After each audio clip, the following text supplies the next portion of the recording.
Paraguay Rural, voz y sentimiento del hombre de campo. Buenos días, amigos productores. Bienvenidos a Paraguay Rural.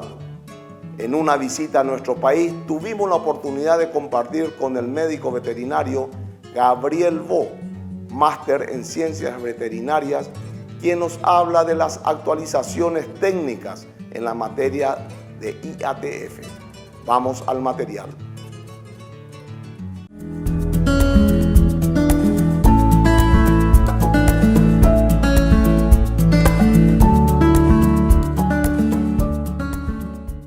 Estamos en compañía del doctor Gabriel Bo, quien nos comentará la actualización sobre los protocolos principales de la IATF. ¿Qué tal, Gabriel? Un placer tenerte con nosotros. ¿Qué tal? Un gusto.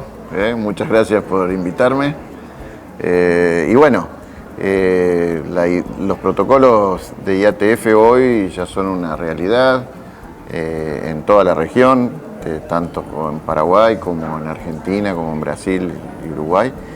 Y bueno, hemos tenido un buen proceso de aprendizaje que comenzó en el siglo pasado, digamos, en los fines de los 90 y con un crecimiento muy lineal a partir del año 2002, 2003 en adelante, ya con protocolos más sofisticados, más desarrollados y que están teniendo alto impacto en la productividad, no solamente en Argentina, sino también acá en Paraguay.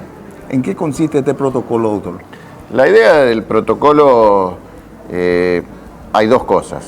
Por un lado, mucha gente cuando piensa en la inseminación artificial, y está bien, piensa en el mejoramiento genético. Pero por el otro lado, la herramienta IATF, el plus, digamos, que tiene la herramienta IATF es que no solamente es la posibilidad de incorporar genética, inclusive de incorporar genética que de otra manera no se podría incorporar, como es el caso de incorporar genética Bos taurus en campos donde a lo mejor un toro Angus no podría desarrollarse, sino también la potencia que tienen estos protocolos para combatir uno de los mayores problemas que tenemos nosotros en la productividad. Si nosotros hablamos de cuál es el mayor problema que tenemos en la región, y Paraguay tiene ese problema, es la baja tasa de destete. ¿A qué se debe a la baja tasa de destete? Principalmente a que las vacas no quedan preñadas enseguida después de parir. Entonces tenemos un intervalo entre partos muy largo. Estos protocolos te permiten, a través del uso de una combinación de hormonas, que son las mismas que usa la vaca, adelantar esa ciclicidad de la vaca para tener una mayor, principalmente aumentar lo que llamamos la cabecera de parición.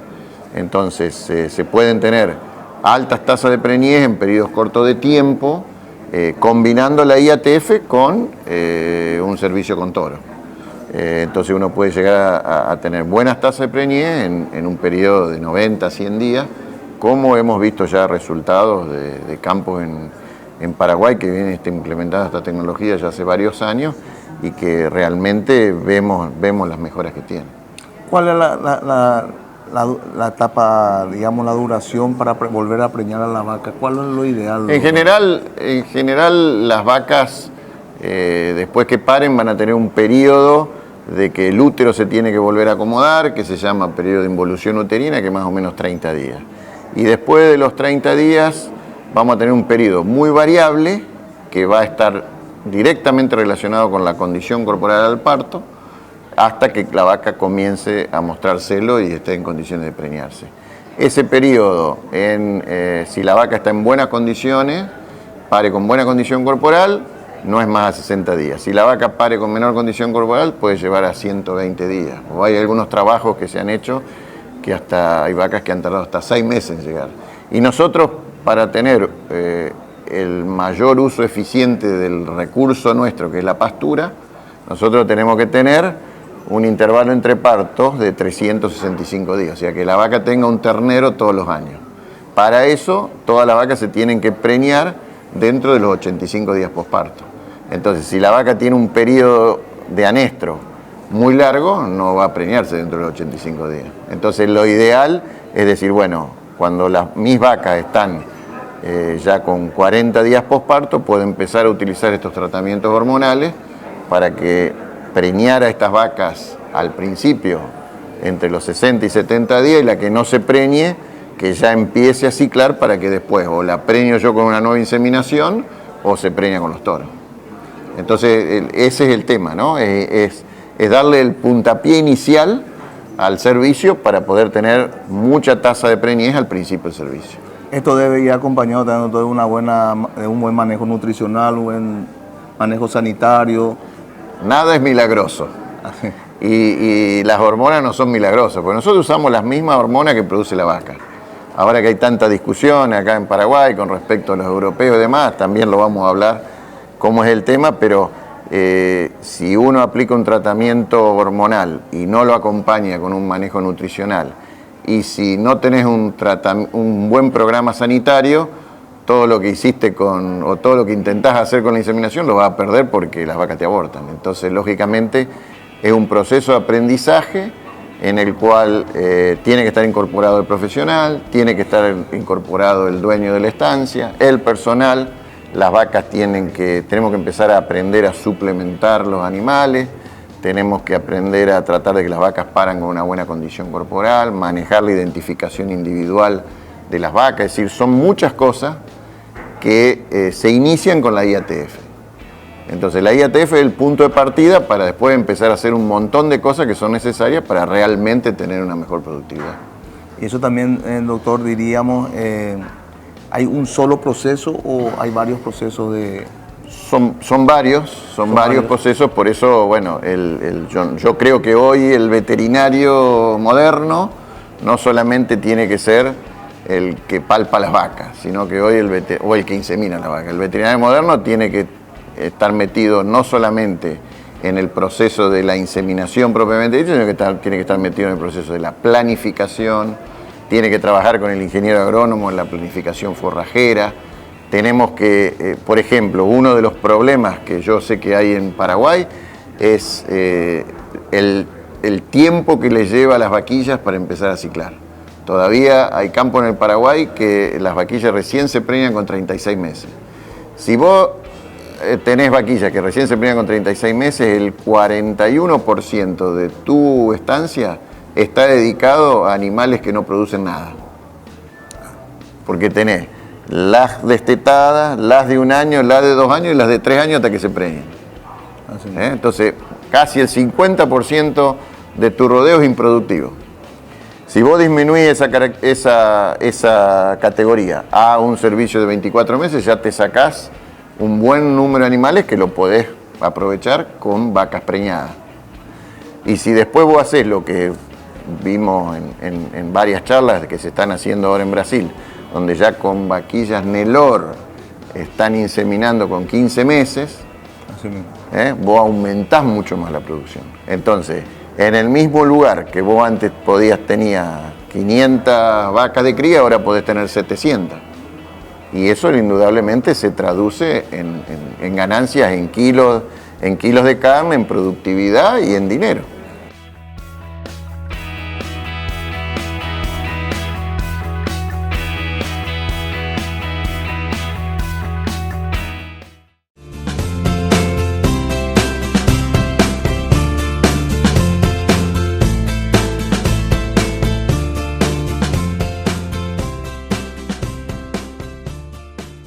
La genética juega un papel fundamental también, doctor. La genética juega un papel fundamental y la genética objetiva. Es decir, ahí a lo mejor a algunos caballeros no les gusta lo que voy a decir, pero la genética tiene que estar acompañada de números. Entonces, lo que ahora se viene también, la genómica, es la medición con EPD. Bueno, entonces eso lleva a que uno puede seleccionar ahora los toros sin necesidad de verlos. Prácticamente combinándole los números uno tiene que determinar cuál es el tipo de animal que uno quiere de acuerdo a las características que tiene su campo y decir, bueno, yo quiero más peso al destete o yo quiero vacas que tengan más leche, que me críen mejor los terneros. Bueno, cada uno definirá con su técnico cuál es el tipo de vaca de hacer y bueno, y eso es el real mejoramiento genético. Porque el otro, si no lo medimos, no lo podemos... Si nosotros no medimos algo, no lo podemos evaluar. Y si medimos y no lo evaluamos, de nada sirve. Entonces creo que cada vez más tenemos ese desafío. Tenemos que empezar a cambiar la mentalidad, es decir, dejar la mentalidad del ganadero tradicional, extractivo, el que nosotros llamamos a veces el cosechador de terneros, para ser un empresario que trabaja y que evalúa y que controla y que hace los procesos. Y la IATF ha sido, por lo menos, una herramienta que le ha permitido a muchos profesionales y a los productores también empezar a meterse en esas cosas y empezar a ver los beneficios que se pueden tener. ¿Eso hay un solo método a hacer o hay varios métodos No, de acuerdo a lo que el productor precise? Hay varios métodos. Hoy tenemos distintos protocolos. Los protocolos que más se usan en Latinoamérica por una cuestión de costos y de resultados son los protocolos a base de estradiol. Pero sabemos que estos protocolos no tienen una vida muy larga si le queremos vender a Europa. Estos protocolos, los niveles hormonales que se usan para los tratamientos son totalmente inocuos, no hay ninguna comprobación en ningún lugar del mundo, inclusive la Unión Europea, hay una resolución de un grupo de expertos de la Unión Europea de la década del 90 que dijo que los tratamientos con estradiol son inocuos para el ser humano, que ni siquiera es necesario 30 días para el consumo de la carne, que uno a los 48 horas ya puede consumir y no hay ningún problema, no da residuos en leche, pero es un tema político. Es un tema de la presión que cada vez hay más en Europa, de los grupos verdes, de los grupos medioambientalistas, y que ellos ven al estradiol como el cuco, digamos, para decirlo así, sinceramente. ¿Por qué? Porque se hicieron experiencias con ratones en la década del 1940 con dosis muy suprafisiológicas y que daban la tendencia que el estradiol podría ser cancerígeno. Pero las dosis no tienen nada que ver con lo que usamos las vacas. Nosotros usamos dosis totalmente fisiológicas y no hay ningún riesgo. Por eso yo le digo a la gente, coma la carne que no va a tener ningún problema. Nosotros no somos los cucos que le vamos a hacer que la gente empiece a hablar finito y esas cosas, porque no pasa nada con el estradiol. Pero tenés dos posibilidades. Cuando vos querés vender carne, ¿quién es el que tiene el poder? El que paga.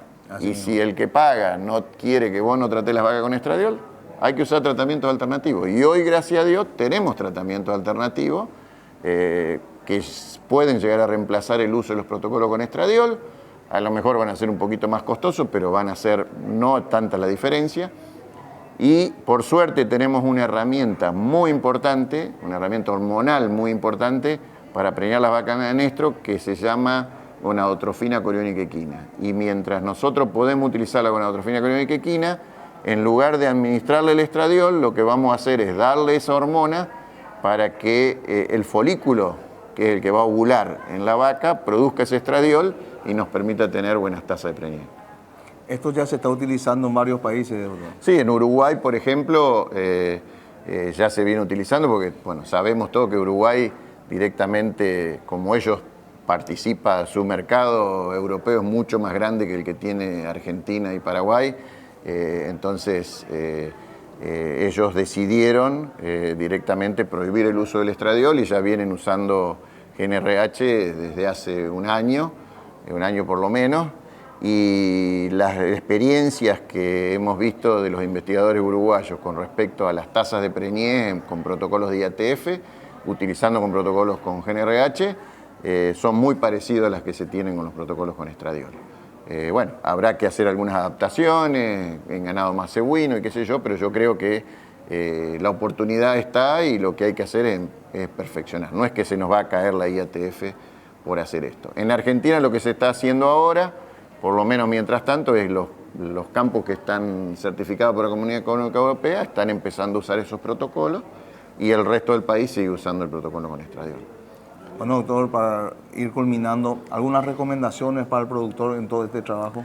Yo creo que la principal recomendación para el productor es tratar de asesorarse bien, tratar de trabajar con profesionales idóneos que lo puedan asesorar y medir. Y empezar a medir y a ver, y que no es solo hacer IATF.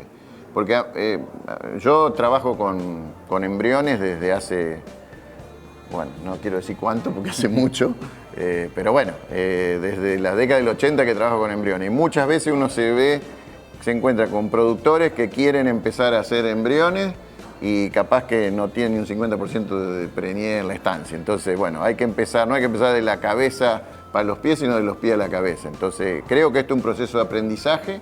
La IATF permite iniciar ese proceso de aprendizaje y hay que asesorarse bien con los profesionales para ver cuál es el mejor protocolo a aplicar, qué es lo que te conviene, qué es lo que te conviene en cada categoría. Un buen plan sanitario es fundamental, porque si no vamos a preñar las vacas y después van a abortar y no tiene sentido. Y un muy buen plan nutricional. Un profesor mío, el doctor Ruben Maples de Canadá, siempre dice que la reproducción entra por la boca. O sea que sin nutrición no hay reproducción. Y eso creo que es el mensaje que tenemos que tener. Bueno, doctor, desde ya muchas gracias por su tiempo y esperamos contar con usted muy pronto. Bueno, muchas gracias a vos y muchas gracias a la audiencia.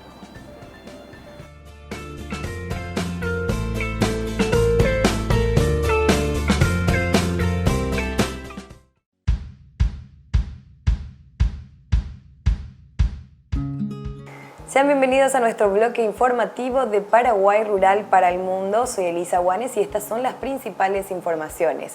Importaciones totales aumentaron en 16,1% durante el 2022.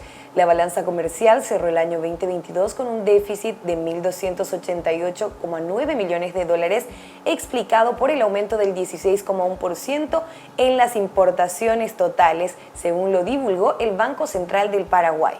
Al cierre del 2022, las exportaciones totales alcanzaron un valor de 13.875 millones de dólares, que serían el 1,5% menos que el año 2021, y las importaciones totales alcanzaron 15.191,4 millones, que representarían el 16,1% más. La mayor incidencia negativa en las exportaciones la tuvieron los productos primarios, como ser soja y sésamo, y la mayor incidencia positiva fue para el maíz. Las exportaciones registradas de estos productos fueron 2.990 millones de dólares, que representa una reducción del 24,9% respecto al año anterior. Por su parte, las manufacturas de origen agropecuario registraron un aumento del 2,1% con respecto al valor acumulado en el 2021, alcanzando 3.745,7 millones de dólares. Por último, las exportaciones de combustibles y energía aumentaron en 3% interanual, alcanzando un valor de 1.679 millones de dólares, con una incidencia en el total de 0,5%. Falta de pescado por bajante del río preocupa a comerciantes del remanso. La escasez de peces debido a la persistente baja del río Paraguay preocupa de sobremanera a los vendedores de pescados y a los comerciantes de la zona del puente Remanso. La preocupante bajante del río durante las últimas semanas hace que no solo sea difícil navegar, sino que también sea muy complicado transportar las grandes cargas y embarcaciones por el río Paraguay. Esto también dificulta el comercio del pescado, como se evidencia en la zona de Mariano Roque Alonso. Varios comerciantes de la zona resaltan que debido a la bajante hay escasez de pescados y que debido a eso hay un aumento en los precios de comercialización de los mismos. Sin embargo, afirmaron que los precios siguen siendo accesibles y que sus clientes continúan asistiendo para almorzar, cenar o simplemente adquirir pescados. En el barrio San Rafael, en las adyacencias del puente Remanso, la pesca y la comercialización de frutos del río constituyen importantes fuentes de ingresos económicos y el sitio es un destino frecuente para turistas nacionales e internacionales. Pasamos a otra información. Se prevé cerrar el año con 2,3% del déficit y repunte en la actividad económica. Este año se tienen buenas perspectivas para un repunte de la actividad económica. Asimismo, en línea con la meta de convergencia fiscal, se prevé cerrar el 2023 con un déficit en torno al 2,3% del Producto Interno Bruto, destacó el director de la política macrofiscal de Hacienda, el señor Rolando Saprissa. En lo que respecta al proceso de convergencia fiscal, el director explicó que la implementación de medidas para la reducción gradual del déficit fue el camino correcto ya que lo que se buscaba era evitar meter aún más presión a la recuperación económica. Añadió que de acuerdo al plan, este año se prevé cerrar con un déficit del 2,3% del Producto Interno Bruto para finalmente volver al 1,5% en el 2024, tal como lo establece la Ley de Responsabilidad Fiscal. Por otra parte, dijo que las perspectivas para este año son positivas, impulsado por un aporte importante del sector primario y la soja. La estimación presentada y que sustenta el presupuesto general de la Nación para este 2023 es del 4,5% del crecimiento económico. Puede ser un poco conservador, pero es lo que buscamos, manejarnos siempre dentro de la cordura, expresó Saprissa. En otro momento habló sobre el comportamiento de los ingresos tributarios y estimó que estos crecerán en torno al 9% en este 2023, dependiendo de cómo se vaya desenvolviendo la economía. Resaltó que el año pasado se cerró con un resultado positivo del 13,5% en los ingresos tributarios, por encima de las estimaciones iniciales, explicados principalmente por la implementación de la Ley de Modernización Tributaria. Pasamos a otra información. Paraguay volvió a romper el récord anual de exportación de carne vacuna, pero salió del top 10 mundial. La exportación de carne bovina de Paraguay en el 2022 rompió el récord alcanzado el año anterior, con un crecimiento en el volumen y en la facturación total. Entre enero y diciembre, Paraguay colocó en el mundo 333.101 toneladas de carne vacuna por 1.722 millones de dólares, lo que representó un incremento del 2,1% en el volumen del 7,7% en ingresos de divisas. El precio promedio de la tonelada exportada creció 5,5%, pasando de 4.890 dólares por tonelada registrados en el 2021 a 5.160 dólares registrados en el 2022. De acuerdo con los datos del Servicio Nacional de Calidad y Salud Animal, es el mayor valor medio que alcanzó Paraguay desde que hay registros de información. En cuanto a mercados, nuevamente Chile se posicionó como el mayor comprador de carne de Paraguay, con 133.685 toneladas, por lo que ingresaron 722,3 millones de dólares, lo que significó una baja del 1,2% en volumen versus al 2021, pero un aumento del 1,2% en facturación y del 2,5% en el precio promedio de venta en la tonelada. Rusia se volvió a ubicar en segundo lugar con 61.887 toneladas por 249,4 millones de dólares, una baja del 21% en toneladas y 20,5% en facturación. Además, Brasil quedó en tercera posición, superando a Taiwán con 39.357 toneladas, que vendrían a ser 214,1 millones de dólares. El país asiático bajó al cuarto lugar con 37.307 toneladas, que representarían un 195,1 millones de dólares, y como quinto mayor comprador quedó Israel con 14.489 toneladas, que vendrían a ser 93,4 millones de dólares. Paraguay vendió carne bovina a 51 mercados, sin embargo el 85,9% se destinó a los principales 5 compradores, lo que representó un menor volumen en comparación con el 89,5% que se alcanzó durante el año pasado. Estas han sido todas las informaciones de Paraguay Rural para el mundo. Les agradecemos por su preferencia. Nos volveremos a encontrar en una próxima emisión. Hasta luego.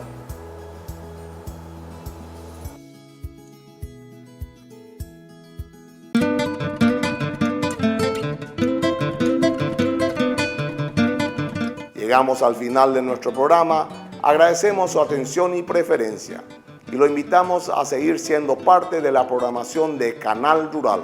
Tengan ustedes un muy buen resto de jornada. Paraguay Rural, voz y sentimiento del hombre de campo.